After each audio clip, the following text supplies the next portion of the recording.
हमारे देश की आईपीएल जैसी लीग में बांग्लादेशी खिलाड़ियों का रेड कार्पेट वेलकम बांग्लादेशी खिलाड़ियों का किया जाता है।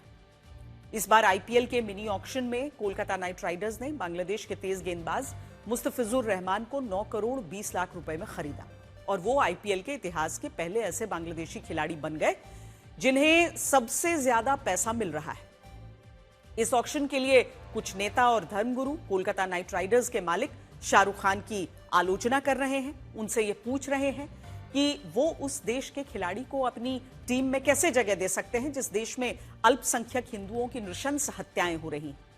जैसे बीजेपी नेता संगीत सोम ने कहा है कि शाहरुख खान जैसे लोग देश के गद्दार हैं जो भारत में खाते हैं और पाकिस्तान और बांग्लादेश की तारीफ करते हैं। वो ये भी कहते हैं कि ऐसे लोगों को इस देश में रहने का अधिकार नहीं और अगर मुस्तफिजुर रहमान भारत आए तो वो उन्हें एयरपोर्ट से बाहर तक नहीं निकलने देंगे। जगत गुरु स्वामी रामभद्राचार्य ने भी कहा कि शाहरुख खान का रवैया हमेशा से देश विरोधी रहा है और वो उनके चरित्र को संदिग्ध मानते हैं। कथावाचक देवकी नंदन ठाकुर ने कहा कि जब बांग्लादेश में हिंदुओं की हत्याएं हो रही हैं और उनके घर जलाए जा रहे हैं तब ऐसे समय में उसी देश के खिलाड़ी को अपनी टीम में खिलाना अमानवीय और संवेदनहीन। महाराष्ट्र के अल्पसंख्यक आयोग के अध्यक्ष प्यारे खान ने भी कहा है कि जिस देश में अल्पसंख्यक हिंदू सुरक्षित नहीं है वहां के खिलाड़ियों को बढ़ावा देना गलत संदेश देता है और शाहरुख खान को आज ही मुस्तफिजुर रहमान को अपनी टीम से बाहर कर देना चाहिए। और सोशल मीडिया पर भी बहुत सारे लोग शाहरुख खान की आलोचना कर रहे हैं। सोचने वाली बात यह है कि शाहरुख खान अकेले केकेआर टीम के मालिक नहीं है। केकेआर टीम जिस night Riders sports private limited company के अधीन आती है उसमें शाहरुख खान के साथ अभिनेत्री जूही चावला और उनके पति जय मेहता की भी हिस्सेदारी है।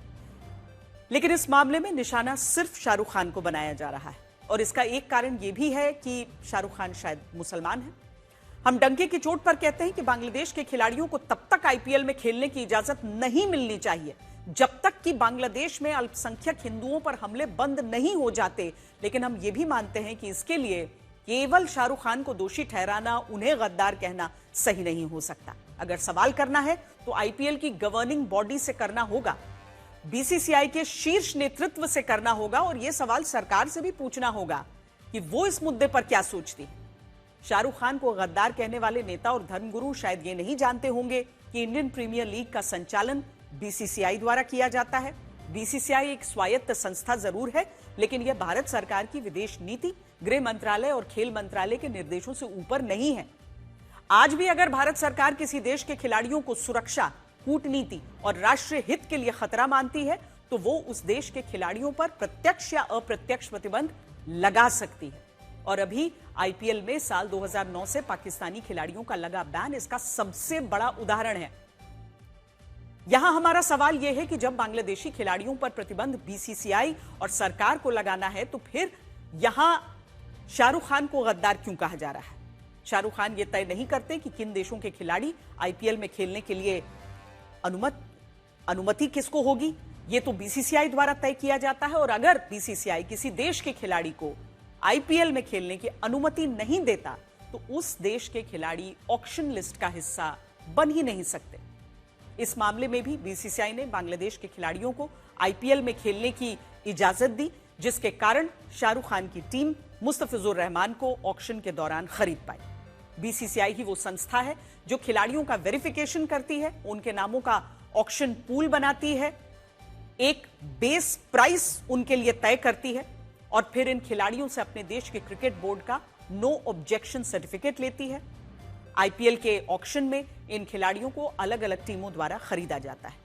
लेकिन कुछ लोग अपनी सुविधा के अनुसार शाहरुख खान का धर्म देखते हुए उन्हें गद्दार घोषित कर देते हैं और इस दौरान बीसीसीआई से एक बार यह सवाल नहीं पूछा जाता कि उसने बांग्लादेश के खिलाड़ियों को आईपीएल में खेलने की इजाजत कैसे दी।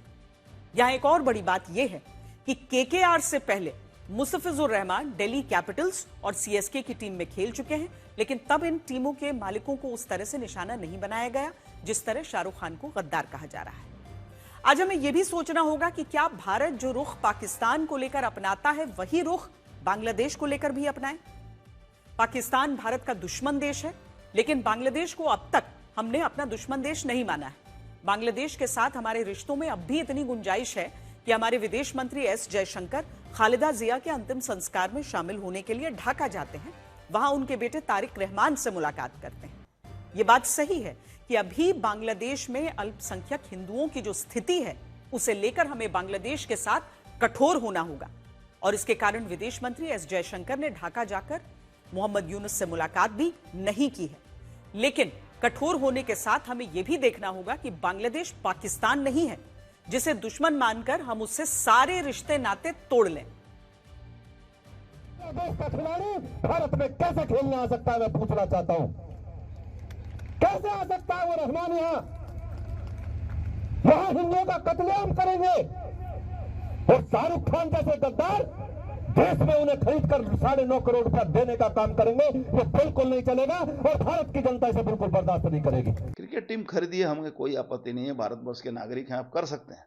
भारतवर्ष के नागरिक जो हिंदू निधन करते हैं, जो बांग्लादेशी मुसलमान रोहिंग्या अनुप्रवेशकारी हैं, जो हैं, ऐसे लोगों के साथ किसी भी तरह का जो संबंध रखता है वो देश के गद्दार है। तुम एक सीरियल में काम करते थे, छोटा सा काम, 500,000 रुपए पर डे पे काम करते थे। आज उस देश ने तुम्हें इतना प्यार दिया और तुमने कोई सिर्फ एक तुम्हारे समुदाय ने नहीं दिया, हिंदू समाज ने भी बहुत ढेर सारा प्यार दिया। उसका फलस्वरूप क्या है? इस देश का ऋण कैसे चुकाओगे? ऐसे चुकाओगे? बांग्लादेशी क्रिकेटर को लाकर हमारी छाती पे खिलाकर, ये है तुम्हारा प्यार इस देश के लिए? शाहरुख खान का चरित्र क्या है? चरित्र ही नहीं उसका। निरंतर उसके रुख देशद्रोही रहे हैं। मुझे लगता है कि शाहरुख खान को देशवासियों से माफी मांगनी चाहिए। बांग्लादेश के जिस क्रिकेटर को केकेआर ने अपनी टीम आईपीएल में जगह दी है उसे तत्काल प्रभाव से निकाल देना चाहिए। उसकी कोई जरूरत नहीं है। यही समय है शाहरुख खान देशभक्ति दिखाने का। यहां हमें इस खबर का दूसरा पहलू भी देखना होगा जिससे यह समझ आएगा कि ऐसे मामलों में लोग बॉलीवुड पर सिलेक्टिव आउटरीच का आरोप क्यों लगाते हैं और लोगों की असली शिकायत क्या है। 2024 में जब इजरायल हमास को खत्म करने के लिए गाजा पर हमले कर रहा था तब पूरा Bollywood all eyes on Rafah का समर्थन कर रहा था। उस वक्त आलिया भट्ट ने इंस्टाग्राम की एक पोस्ट में लिखा था कि हर बच्चा प्यार, सुरक्षा, शांति और एक खुशहाल जीवन का हकदार है और वो गाजा में हो रहे हमलों का विरोध करती हैं। करीना कपूर खान ने लिखा था गाजा में निर्दोष बच्चों की हत्या बंद होनी चाहिए।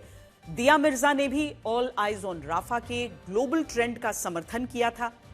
उनके अलावा प्रियंका चोपड़ा, ऋचा चड्ढा, क्रिकेटर रोहित शर्मा की पत्नी ऋतिका सचदे, तृप्ति डिमरी, समांथा रूथ प्रभु, रकुलप्रीत सिंह, वरुण धवन, रश्मिका मंदाना, नोरा फतेही, जरीन खान, सोनम कपूर, कीर्ति खरबंदा समेत बॉलीवुड के हर छोटे बड़े कलाकार ने फिलिस्तीन के मुद्दे पर ऑल आइज ऑन राफा की पिक्चर को पोस्ट किया था। और अल जजीरा के मुताबिक पूरी दुनिया में 4 करोड़ 60 लाख बार उस एआई जनरेटेड तस्वीर को शेयर किया गया जो इस वक्त आपकी टीवी स्क्रीन पर दिख रही है। लेकिन जब बांग्लादेश में अल्पसंख्यक हिंदुओं पर अत्याचार हुआ, कट्टरपंथियों की भीड़ ने दीपू चंद्र दास की मॉब लिंचिंग की, एक हफ्ते में 7 से ज्यादा हिंदू परिवारों के घरों को आग लगा दी गई, अलग अलग घटनाओं में 3 हिंदुओं की हत्या हो गई, तब बॉलीवुड के इन्हीं कलाकारों ने ऑल आइज ऑन राफा की तरह ऑल आइज ऑन बांग्लादेश नहीं लिखा। और ऐसा नहीं है कि भारत के आम लोग इस फर्क को समझते नहीं हैं। ये सोशल मीडिया का जमाना है जहां हर कलाकार के डिजिटल फुटप्रिंट्स सार्वजनिक रूप से मौजूद रहते हैं और लोग खुद देखते हैं कि इन कलाकारों ने फिलिस्तीन के मुद्दे पर कैसी प्रतिक्रिया दी थी और बांग्लादेश के मुद्दे पर ये क्या कर रहे हैं। उदाहरण के लिए शाहरुख खान ने 2014 में ट्विटर पर फिलिस्तीन के बच्चों के लिए प्रार्थना की थी और ये लिखा था कि बच्चों की हत्या से कोई हल नहीं निकलेगा। लेकिन आज लोग ये भी देख रहे हैं कि वो बांग्लादेश के मुद्दे पर खामोश है और इसे ही सिलेक्टिव आउटरीच कहा जाता है।